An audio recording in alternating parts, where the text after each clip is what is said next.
जब राजा विक्रमादित्य ने एक बार फिर बेताल को पकड़ा तो उसने हर बार की तरह एक नई कहानी शुरू कर दी। बेताल ने कहानी सुनाते हुए राजा विक्रमादित्य से कहा, एक नगर में एक ब्राह्मण रहता था। उसके 4 पुत्र थे। 3 बड़े ब्राह्मण पुत्रों द्वारा शास्त्रों का ज्ञान प्राप्त किया गया था, परंतु बुद्धि में उनमें कमी थी। चौथे ब्राह्मण पुत्र को शास्त्र ज्ञान नहीं था, परंतु वह बुद्धिमान था। एक दिन चारों भाई भविष्य की चर्चा करने लगे। बड़ा भाई बोला, हमने इतनी विद्या अर्जित की है, किंतु जब तक इसका उपयोग न किया जाए यह व्यर्थ है। सुना है हमारे राज्य के राजा विद्वानों का बड़ा सम्मान करते हैं। क्यों न हम राज दरबार जाकर उन्हें अपने ज्ञान से प्रभावित करें। पुरस्कार स्वरूप वह अवश्य हमें अपार धन संपदा प्रदान करेंगे। सभी भाइयों को यह बात उचित प्रतीत हुई और अगले ही दिन वो राजा से मिलने चल पड़े। उन्होंने आधा रास्ता ही पार किया था कि बड़ा भाई कुछ सोचते हुए बोला, हम में से 3 के पास विद्या है। हम राजा के पास जाकर उससे धन अर्जित करने के पात्र हैं, किंतु सबसे छोटा भाई बुद्धिमान तो है, पर उसके पास विद्या नहीं है। मात्र बुद्धि के बल पर राजा से धन का अर्जन संभव नहीं है। हम इसे अपने हिस्से में से कुछ नहीं देंगे। इसका घर लौट जाना ही उचित होगा। दूसरा भाई ने भी बड़े भाई का समर्थन किया, किंतु तीसरा भाई बोला, यह हमारा भाई है। हम सब साथ पले बड़े हैं, इसलिए इसके साथ ऐसा व्यवहार अनुचित होगा। इसे साथ चलने देना चाहिए। मैं अपना कुछ धन इसे दे दूंगा।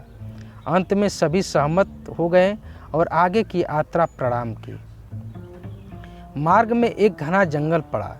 जंगल में गुजरते हुए उन्होंने शेर की हड्डियों का ढेर दिखाई पड़ा। उसे देखकर बड़ा भाई बोला, भाइयों, आज अपनी विद्या का परीक्षण करने का समय आ गया है। देखो, इस मृत शेर को हमें अपनी अपनी विद्या का प्रयोग करके इसे जीवित करना चाहिए। सबसे बड़े भाई ने शेर की हड्डियों को इकट्ठा कर उसका ढांचा बना दिया। दूसरे भाई ने अपनी सिद्धि से हड्डियों के ढांचे पर मांस चढ़ाकर रक्त का संचार कर दिया। तीसरा भाई अपनी विद्या से शेर में प्राणों का संचार करने आगे बढ़ा तो चौथे भाई ने उसे रोक दिया और बोला, भैया, कृपा कर ऐसा अनर्थ मत कीजिए। यदि यह शेर जीवित हुआ तो हम सबके प्राण हर लेगा। यह सुनकर तीसरा भाई क्रोधित हो गया। वह बोला, मूर्ख, तुम्हारे साथ चलने का समर्थन कर कदाचित मैंने त्रुटि कर दी। तुम चाहते हो कि मैं अपनी विद्या नष्ट कर दूं, किंतु ऐसा कतई नहीं होगा। मैं इस शेर को अवश्य जीवित करूंगा। चौथा भाई बोला, क्षमा करे भैया, मेरा अर्थ यह कतई नहीं था। आपको जो उचित लगे करें, बस मुझे किसी वृक्ष पर चढ़ जाने दें। यह कहकर वह एक ऊंचे वृक्ष पर चढ़ गया। तीसरे भाई ने अपनी विद्या से शेर को जीवित कर दिया, परंतु जैसे ही शेर जीवित हुआ, उसने तीनों भाइयों पर आक्रमण करके उन्हें मार डाला। चौथा भाई, जिसने बुद्धि का प्रयोग किया था, वह वृक्ष पर बैठा यह सब देख रहा था। वह वृक्ष से तब तक नहीं उतरा जब तक शेर चला नहीं गया। शेर के जाने के बाद वह वृक्ष से उतरा और गांव लौट गया।